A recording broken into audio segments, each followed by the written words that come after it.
अस्सलाम वालेकुम वरहमतुल्लाहि वबरकातुहू। आज हम एक ऐसे गुनाह पर बात करने जा रहे हैं जो इंसान की ज़िंदगी में अंधेरा भी लाता है और आखिरत में सख्त पकड़ का सबब भी बनता है। धोखा देना।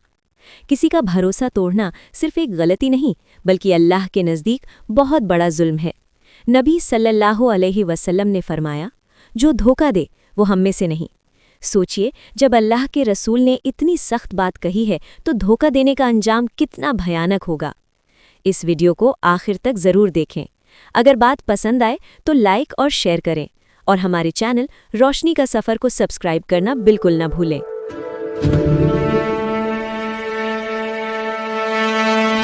धोखा लफ्ज़ तो बहुत आम सा है, हम रोज़ सुनते हैं, लेकिन क्या हमने कभी ठहर कर सोचा है कि इस्लामी तालीमात में इसकी जड़ें कितनी गहरी हैं? ये सिर्फ कोई बुरी आदत नहीं है, बल्कि एक ऐसा अमल है जो हमारे ईमान और हमारे मुआशरे दोनों की बुनियादों को कमज़ोर कर सकता है। चलिए आज समझते हैं कि इस्लाम में इस मामले को इतनी संजीदगी से क्यों लिया जाता है। तो सबसे पहले ये धोखा है क्या चीज़? देखिए, इस्लाम में इसका मतलब सिर्फ झूठ बोलना नहीं है, बिल्कुल नहीं। ये इससे कहीं आगे की बात है। ये फरेब है, ये बेईमानी है, ये किसी के एतमाद को तोड़ना है। और इसी वजह से इसे कोई मामूली गलती नहीं बल्कि कबीरा गुनाहों में यानी बड़े गुनाहों में शुमार किया गया है। तो सवाल ये पैदा होता है कि आखिर इस्लाम में धोखे को इतना बड़ा गुनाह क्यों कहा गया है? इसकी वजह क्या है? चलें इसकी बुनियाद को समझने की कोशिश करते हैं। इसका जो बुनियादी असूल है ना, वो बहुत सीधा और साफ है। हमारे ईमान की इमारत ही सच्चाई और दयानतबारी पर खड़ी होती है।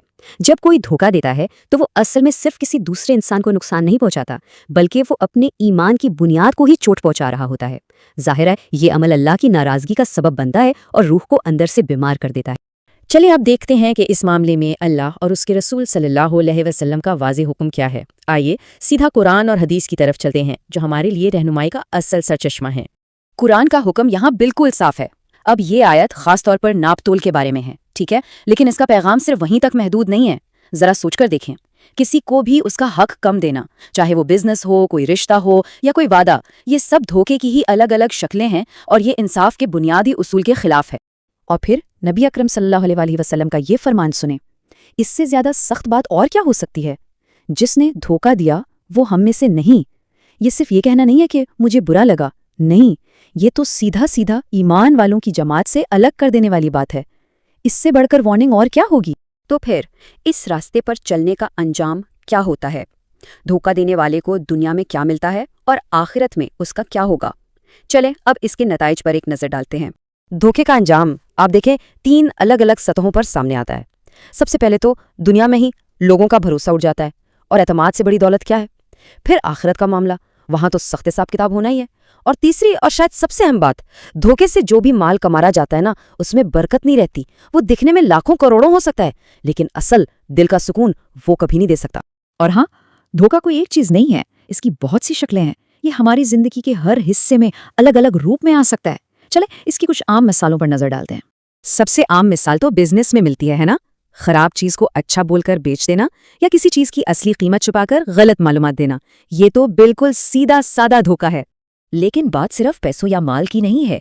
इससे भी बढ़कर जब रिश्तों में एतमाद तोड़ा जाता है, जब बेवफाई की जाती है, तो वो भी इतना ही बड़ा गुनाह है। और इन सब चीजों की जड़ क्या है?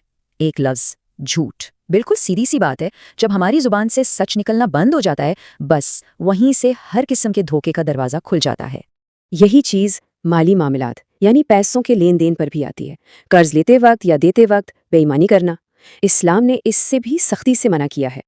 और गलतफहमी में मत रहिएगा कि ये सब पुराने ज़माने की बातें हैं। नहीं, आज के दौर में भी ये उसूल उतना ही ज़रूरी है। ऑनलाइन स्कैम्स को देख लें, जॉली दस्तावेजात या फेक मार्कशीट्स, शक्लें बदल गई हैं लेकिन गुनाह वही है। धोखा तो धोखा ही है, चाहे नई पैकेजिंग में क्यों ना हो। तो ठीक है, ये रास्ता तो गलत है, तो फिर सही रास्ता क्या है? चलें अब आखिर में देखते हैं कि धोखे के मुकाबले में अल्लाह ताला को कौन लोग और कौन सा रास्ता पसंद है। तो असल सवाल यही है ना कि अल्लाह की नज़र में सबसे बेहतर कौन है, किसका दर्जा ऊंचा है? और यहाँ फर्क बिल्कुल साफ है, दिन और रात जैसा। एक तरफ है धोखेबाज जो अल्लाह की नापसंदीदगी में है, और दूसरी तरफ है वो इंसान जो सच्चाई, ईमानदारी और अमानतदारी को अपनाता है। बस वही शख्स अल्लाह की नज़र में कीमती है, और चॉइस वो हम सबके अपने हाथ में है।